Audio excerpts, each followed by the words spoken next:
안녕하세요. 평경침례교회 골방 성경입니다. 자, 오늘은 골방 29주 29번째 주간입니다.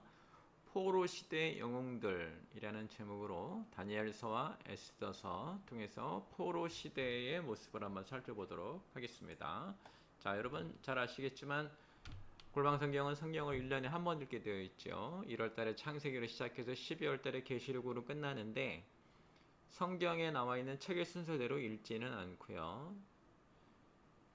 일이 일어난 시간으로 읽습니다. 하나님이 인간의 이야기를 풀어놓으신 순서. 그래서 이제 우리가 시대를 나눠서 보죠. 태초, 족장 시대, 출애굽 시대, 정복 사사 시대, 왕국 시대, 분열 왕국 시대, 포로 시대, 귀환 시대 이렇게 됩니다. 성경은 모세오경, 그 다음에 역사서, 지혜서, 선지서 이렇게 구분해서 이제 구약은 순서가 그렇게 되어 있죠. 근데 우리가 시대로 나눠 보면 거의 비슷하기는 한데 왕국 시대에 대부분의 시가서와 지혜서가 쓰여졌기 때문에 왕국 시대에 우리가 시가서와 지혜서를 같이 읽고 분열 왕국 시대에 대부분의 선지자들이 활동을 했기 때문에 분열 왕국 시대와 선지서를 같이 읽어요. 그러니까 선지자들이 하나님 말씀을 선포했을 때의 시대가 어떤 시대였고 무슨 일이 일어나고 있었는지를 알아야 하나님이 선지자를 통해서 주시는 말씀의 의미가 무엇인지 더 정확히 파악할 수 있기 때문에 그렇습니다. 자, 지금 이제 포로 시대 하고 있는데요. 포로 시대 다음에는 이제 귀환 시대 이렇게 될 겁니다. 자, 포로 시대는 다시 두 주로 나눠서 공부하죠. 포로가 되나 돌아오리라 에스겔서의 말씀으로 에스겔이 포로 시대가 공식적으로 시작되기 전 10년 전에 이미 포로로 잡혀갔었죠. 그래서 에스겔서를 통해서 너희들이 모두 포로가 되겠지만 다시 돌아올 것이다 라는 말씀 받고요. 오늘은 다니엘서와 에스더서로 포로 시대 영웅들, 이제 본격적인 포로 시대의 신앙의 모습들을 볼 거예요. 근데 이 포로 시대에 두드러진 그 신앙의 모습을 보여준 분이 남자로는 다니엘, 여자로는 에스더 이렇게 등장을 하거든요. 그래서 우리가 포로 시대 영웅들이라는 제목으로 포로 시대를 보게 될 겁니다. 자, 시간은요. 포로 시대는 주전 587년 또는 586년이라고 해도 맞습니다. 예루살렘이 함락되면서 시작이 되죠. 뭐 사실은 이미 20년 전인 605년에 바벨론의 첫 공격 때에 포로들이 잡혀가기도 했고 그렇기 때문에 포로 시대는 이 이전부터 시작이 됐지만 유다가 이제 무너진 그때부터 우리가 공식적으로 포로 시대라고 봅시다. 그러면 이제 주전 587년이죠. 그리고 에레미야 선지자의 예언대로 이게 이제 70년의 포로 생활 예언이죠. 그래서 517년에 스룹바벨이 1차 귀환을 하면서 포로 시대가 끝이다 이렇게 이제 볼 수 있어요. 그런데 포로 시대가 공식적으로 시작되기 전 20년 전부터 포로로 이미 잡혀가 있던 사람들이 있었고 에스겔도 그 중에 한 명이었죠. 우리가 이제 흔히 포로 시대가 끝났다고 하는 517년, 주전 517년 이 이후에도 대부분의 사람들은 그 페르시아 제국에 남아 있었기 때문에 포로 시대 또는 포로 생활은 더 깁니다. 그러나 이제 우리는 시대 구분을 할 때 1차 귀환을 기점으로 포로 시대가 아니라 귀환 시대로 보고 있기 때문에 이렇게 나눈다고 보시면 됩니다. 자, 공간은 바벨론이죠. 바벨론에서 포로 생활을 했고요. 그 바벨론이 무너지면서 페르시아 제국이 들어섰어요. 그래서 페르시아가 공간적 배경, 같은 지역입니다. 물론 이제 수도가 다르기 때문에 조금 그런 지역적인 중요성은 달라질 수 있지만 같은 지역이고 이스라엘도 이제 공간적 배경으로 볼 수 있어요. 주로 그쪽을 바라보고 있었기 때문에 그렇죠. 자, 지도로 보시면 바벨론 제국이 이렇게 들어서면서 이제 남왕국 유다를 이제 무너뜨리고 포로로 사람들을 잡아갔죠. 이 뒤에 메대 왕국이 있는데 나중에 이제 페르시아 제국으로 바뀌게 됩니다. 그래서 포로로 처음 잡혀갔을 때 바벨론에 있었는데 페르시아 제국이 되면서 수사 지역에도 이제 여기가 이제 겨울궁 뭐 이래가지고 페르시아 제국에서는 여러 곳을 돌아다니면서 수도로 사용을 했었죠. 자, 이게 이제 페르시아 제국의 영향력 이렇게 보시면 됩니다. 자, 사회적 배경. 이미 이제 포로가 됐기 때문에 이스라엘은 그 실패의 절망감, 하나님의 언약 백성으로서의 실패, 또 하나님 언약을 제대로 지키지 못했다는 그런 절망 속에 있었고요. 항상 전멸의 위기감을 갖고 있었죠. 이 에스더서에서 이제 드러나게 되는데 이스라엘 민족, 유다 민족을 전멸시키기 위한 그런 주변 세력들의 공격이 계속되고 있었죠. 전멸의 위기감도 있었다고 보시는 게 맞고요. 이때 이제 이런 어려운 시기, 어려운 상황, 어려운 조건들을 이겨낸 영웅들이 등장을 하게 되죠. 그분들을 보게 됩니다. 그래서 그분들이 신앙의 힘으로 이 어려운 상황을 이기려고 했던 도전의 모습과 하나님이 이들에게 주신 비전, 이것을 우리가 좀 봐야 될 텐데, 이 시대는 이 도전과 비전을 가지고 이겨나간 것으로 어떤 사람들이 앞장섰나, 상황을 이긴 영웅들, 포로 시대라는 상황을 이긴 영웅들이 등장을 해서 도전과 비전으로 하나님 언약 백성의 명맥을 이어갔다고 볼 수 있죠. 자, 성경은 다니엘서와 에스더서 이 두 권을 보게 됩니다. 다니엘은 이제 크게 두 부분으로 나누어지죠. 1장부터 6장까지는 다니엘과 그의 친구들이 바벨론의 포로로 있으면서 겪는 6개의 신앙 이야기가 이제 대부분의 그 당시 공용어인 아람어로 기록이 됐고요. 7장부터 12장까지는 이제 나이가 든 80대의 다니엘이 본 비전으로 신약의 요한계시록과 같은 계시예요. 대부분은 이제 히브리어로 기록이 되어 있죠. 그래서 다니엘을 통해서 보여준 역사는 아람어로 기록되었기 때문에 누구나 읽을 수 있었고, 이 뒤에 그 7장부터 이어지는 다니엘이 본 비전, 그 부분은 히브리어로 또 기록이 되어 있었기 때문에 주로 히브리 사람, 이스라엘 민족에게만 전해졌죠. 그래서 묵시의 특징을 잘 나타내주기도 합니다. 네. 자, 주제는 포로 민족이 받은 고난이에요. 그들이 이제 어떤 모습으로 살고 있었나, 어떤 고난을 당했나, 어떤 시련을 당했나를 보시고, 이럴 때 어떻게 신앙을 지켰나, 이런 것도 우리가 눈여겨보시면 되겠습니다. 자, 성경 이야기는 바벨론에서의 다니엘, 그러니까 다니엘이 겪은 역사적인 일들, 그리고 7장부터는 다니엘 7장부터는 다니엘이 받은 비전과 기도, 다니엘이 이제 비전을 받게 되고 또 다니엘이 이 비전 후에 기도를 하게 되죠. 그런 신앙의 모습이 나오게 되는 거고요. 에스더서로 넘어가면 에스더가 왕비가 되고 일어난 일들을 보게 되고, 이제 이 에스더가 왕비인 상태에서 유대인들에게 큰 시련이 닥쳤을 때 에스더가 이들을 어떻게 구원으로 이끄는지, 자기 목숨을 버리는 신앙의 굳은 신앙의 모습으로 어떻게 구원을 이끄는지, 이것을 우리가 보시면 될 것 같습니다. 자, 시작해 보면 먼저 바벨론에서의 다니엘의 모습을 볼게요. 다니엘 1장부터 6장인데요. 바벨론은 자기들이 여러 나라를 식민지로 삼고 그 나라의 엘리트들을 자기 나라로 끌고 왔죠. 포로로 잡은 거예요. 나라를 통치하기 위한 하나의 방법이죠. 그리고 그 사람들을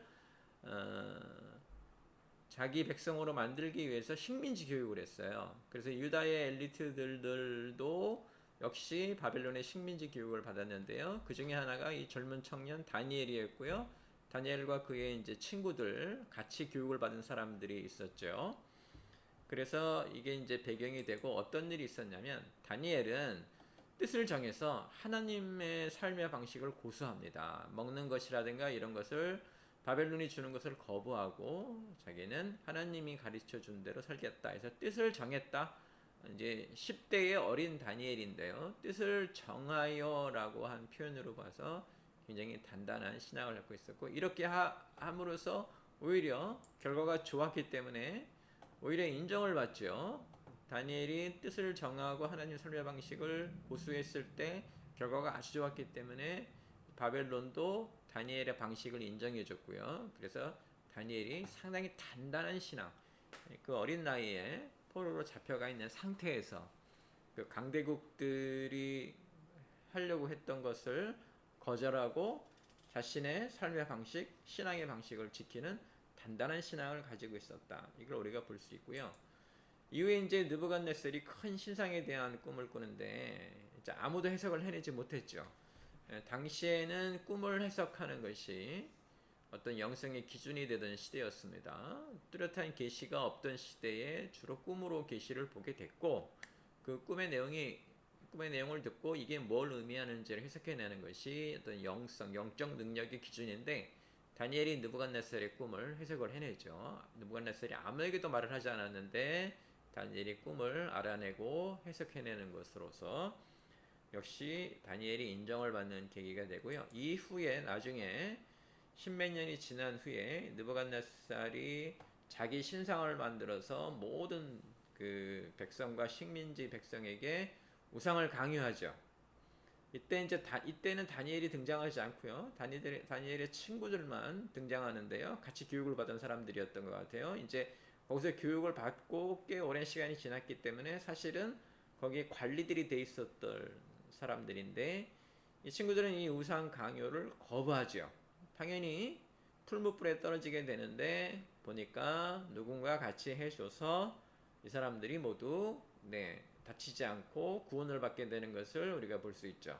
이게 이제 다니엘 1장부터 6장까지 나타나는 다니엘과 그 친구들, 그 유대 민족이 포로로 잡혀가서 어떻게 지내고 있었는지를 보여주는 모습들인데요.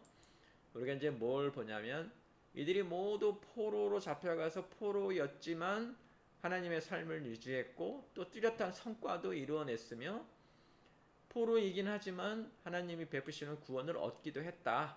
이런 이제 풀무불에서 벗어나는 이런 것을 우리가 볼 수 있습니다. 그러니까 암울한 시기에요. 포로로 잡혀가 있기 때문에. 다음에 이 사람들이 교육을 했기 때문에 여태까지 유대인들이 가지고 있었던 신앙심 이런 것도 다 없애려고 했는데 다니엘과 그 친구들, 그 젊은이들은 어떻게 했다? 다 지켜내고 오히려 뚜렷한 성과를 내기도 했고 꿈을 해석해주는 등 능력을 보여주기도 했고 또 하나님도 함께 하셔서 이들을 풀무불에서 구원해 주시는 그런 신앙의 모습. 그러니까 나라도 잃고 포로이긴 하지만 하나님의 백성, 하나님의 나라라고 하는 그런 정체성은 잃지 않고 있었다. 이렇게 보시면 될 것 같습니다.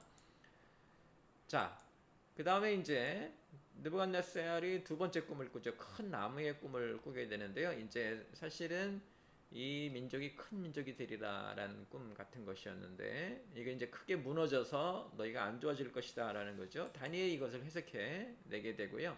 나중에 느부갓네살의 손자인 벨사살이 통치했을 때 이 벨사살은 엉망인 사람이죠. 함부로 통치했어요. 그래서 그 예루살렘 성전에서 가지고 온 여러 가지 기물들, 예배에 쓰이는 기물들도 함부로 사용하고 이제 그가 그런 안 좋은 통치를 하고 있을 때에 한밤중에 손가락에 나타나서 벽에 글씨를 쓰는데 바벨론이 다 됐고 망하게 되리라라는 그런 말이 이어지죠. 그 말 그대로 그날 밤에 바벨론이 무너지고 메데 바사 제국, 페르시아 제국, 나중에 이제 페르시아 제국이라고 불리는 페르시아 제국이 결국은 이 바벨론을 무너뜨리죠. 메데가 먼저 무너뜨리고 나중에 그 메데가 페르시아 제국이 되어버리는 겁니다. 자, 이런 상태에서 이 페르시아 제국은 다니엘의 그 능력을 인정해서 다니엘을 총리로 쓰게 되죠. 그래서 그 큰 제국, 아까 지도에서 보셨지만 페르시아 제국은 엄청난 제국이죠. 대단한 제국이었어요. 지금은 이제 이란을 중심으로 한 제국인데 사실 대부분의 문명들이 사용하는 중요한 것들은 이때 많이 만들어지기도 했습니다. 예를 들면 배를 개복해서 하는 수술이라든가 아라비아 숫자 이런 것들이 모두 페르시아 제국에서 만들어졌고 여러분 뭐 동화에서도 보시지만 뭐 아라비안 나이트라든가 이런 얘기들을 보시면 그 위대한 제국의 그 모습들이 보이는 것이죠. 그래서 이 큰 제국의 총리가 됐다는 것, 다니엘이 그만한 능력을 갖고 있었고 단순히 우리가 신앙만 갖고 있는 게 아니라 제국을 경영하는 사회적 능력도 갖추고 있는 사람이었다. 이제 이렇게 볼 수 있습니다. 페르시아는 대단한 나라였습니다. 그래서 이제 이란이 지금도 미국이나 이런 곳에 고분고분하지 않죠. 자기들이 가지고 있었던 역사 대단했기 때문에 그렇습니다. 자, 다니엘이 총리가 됐지만은 다니엘의 그 여러 가지 능력을 시기한 사람들이 다니엘이 늘 기도하는 것을 알고서는 이제 왕을 통하여서 기도를 못하게 하고 기도를 하게 되면 사제결에 넣게 되는 벌을 만드는 함정을 만들죠. 근데 다니엘이 이것을 알고도 기도를 계속했고 결국은 그 사람들의 고소로 인하여 왕에게 잡혀오게 되고 왕도 안타까웠지만 다니엘을 사자굴에 넣을 수밖에 없는 그런 입장이 되는데요. 결국 이 총리가 된 다니엘로 세계 경영, 제국 경영, 그다음에 사회성도 입증하였지만 역시 다니엘의 핵심은 기도라는 것을 통해서 보여주듯이 영성이었죠. 그 신앙으로 인하여서 이 어려움을 겪게 되지만 사자굴에서 무사히 나오죠. 하나님의 도우심으로. 그래서 우리가 다니엘을 통해서 꾸준하고 담대한 신앙의 모습, 동시에 사회적 능력을 갖춘 분이다. 이걸 알 수 있죠. 교회를 다니면 이제 뭐 기도하고 찬양하고 이것이 신앙의 모습인 것처럼 생각을 하지만 사실은 삶의 자리에서 우리가 사회적 능력을 갖추고 세상을 경영하는 이런 능력을 갖추고 있는 것도, 그래서 하나님이 주신 그런 능력으로 세상을 이끌어가는 힘, 능력 이런 걸 갖추는 것도 신앙의 모습인 것을 우리가 잊어서는 안 될 것입니다. 자, 이어서 이제 다니엘이 받은 비전과 기도가 나타나죠. 다니엘 7장부터 여기서부터는 이제 히브리어로 기록이 돼 있어가지고 앞에 6장까지의 그 다니엘이 겪었던 일들, 그런 일들은 아람어로 기록이 돼서 이제 당시 모든 사람들이 이방인들도 다 읽을 수 있었고, 이 부분은 이제 히브리어로 기록돼서 히브리 사람들만 읽을 수 있게 되어 있는데요. 벨사살 왕 때 받은 비전이에요. 그래서 역사 부분하고 구별이 됩니다. 1장부터 6장까지 다니엘과 그 친구들에게 일어난 일들과는 좀 구별이 돼서 다니엘이 받은 비전 부분인데요. 첫 번째 내 짐승에 대한 비전을 보게 되죠. 국제 정세의 급격한 변동을 나타냅니다. 이제 곧 이 바벨론 제국 이후에 페르시아 제국이 들어서게 될 것이고요. 이어서 이제 알렉산더의 그리스 제국이 나타나고 로마 제국이 등장하게 되는 아주 급격한 정세 변동, 국제 정세의 변동이 사실은 다니엘의 받은 비전에 나타나게 되고요. 이어서 순양과 순염소 비전도 나타나게 되는데, 이 순양이 두 뿔을 갖고 있었죠. 그래서 이게 메대와 바사 제국을 나타내는 상징이 되고, 나중에 순염소가 순양을 몰아나게 되는데, 이 순염소는 알렉산더 대왕의 그리스 제국을 나타냅니다. 그래서 다니엘이 이렇게 국제 정세가 변할 것을 환상을, 비전을 통해 보게 되죠. 자, 이제 다니엘이 받은 비전대로 바벨론은 메대의 다리오 왕에게 무너지고요. 메대의 다리오 왕이 나라를 다스리게 되면서 다니엘은 에레미야가 남긴 70년 포로 예언을 읽고 금식 기도에 들어가죠. 이제 깨달은 것이죠. 이제 곧 끝이 날 것이다. 이렇게. 그래서 우리가 이제 보게 되는 건 다니엘이 총리가 되는, 또 어릴 때부터 뜻을 정하여 살아가는 그런 신앙인의 사람이었고 꿈을 해석해내는 사람이었는데, 이제 7장부터 나타나는 다니엘은 하나님의 비전을 직접 받는 사람으로 등장해서 다니엘의 신앙이 어떤 모습인 것을 우리가 볼 수 있죠. 자, 다니엘을 통해서 포로 시대 어떻게 이겨냅니까? 뜻을 정하여 하나님이 원하시는 삶을 지켜나가는 그런 신앙을 우리가 가지고 있어야 된다. 이것을 우리가 볼 수 있죠. 자, 이어서 이제 우리가 에스더서에 관해서 보게 될 텐데요. 첫 번째, 에스더가 왕비가 되는 장면입니다. 1장부터 4장까지. 에스더가 페르시아의 왕비가 되죠. 당시 이제 페르시아 왕이 왕비가 있었는데 자기 말을 안 들으니까 이 왕비를 폐위시키고 새로운 왕비를 뽑았어요. 그 정도로 이 페르시아 제국의 왕이라고 하는 건 상당히 높은 지위에 있었고, 당시 뭐 대제국이었기 때문에 왕비나 이런 사람들 마음대로 할 수 있었던 그런 사람이죠. 자, 이 전 제국에서 왕비를 뽑는데 에스더가 왕비가 됩니다. 그러니까 뭐 쉽게 말하면 재원이었죠. 능력도 출중하고 미모도 뛰어난 사람이지 않았을까? 네, 그 큰 나라의 왕비가 될 만한 사람이었다. 이제 이렇게 우리가 볼 수 있고요. 이 에스더의 삼촌인 모르드게인데 유대인의 지도자죠.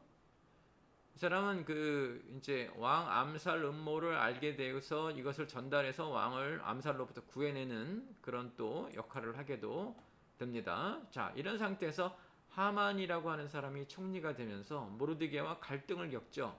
모르드게가 인사를 하지 않았는데 아마 유대인으로서 그 하만에게 절하는 것이 우상 숭배가 되지 않을까 하는 그런 생각이 드는 게, 아마 단순히 인사만 안 한 게 아니라 하만이 그런 우상 숭배급의 그런 요구를 하지 않았을까 이런 생각이 듭니다. 아무튼간 하만이 총리가 됐는데 모르드게가 하만과 이제 갈등을 겪게 되고, 하만은 어떤 생각을 하면 이것을 계기로 유대인을 학살하려고 하는 음모를 꾸미게 되죠.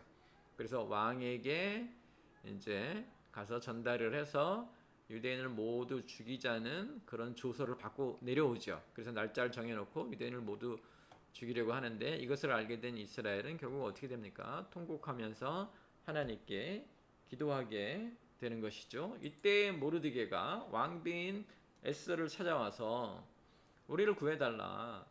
에스더, 네가 왕비가 된 이유가 바로 이것이다 라는 말을 하게 되죠. 그래서 이게 왕비가 됐다는 게 단순히 영광스러운 자리에 뽑혔다는 게 아니라 미션이 있다. 하나님이 너에게 맡기신 사명이 있어서 네가 왕비가 된 것이다 라는 말로 설득을 하게 되고, 에스더는 죽으면 죽으리라 라는 결심으로 모르드게가 전해준 말을 받아들이고 왕에게 이 사실을 알리게 되는 거죠. 자, 이게 왜 문제가 됐었냐면, 이 대제국의 왕이 내린 조서를, 그러니까 왕의 명령이죠, 바꿔달라고 하는 그 자체만으로도 이미 그 사형에 처해질지 모르는, 왜 왕의 생각이 잘못된 것이니 이렇게 바꿔주십시오라는 것만으로도 반역거리가 될 수도 있고요.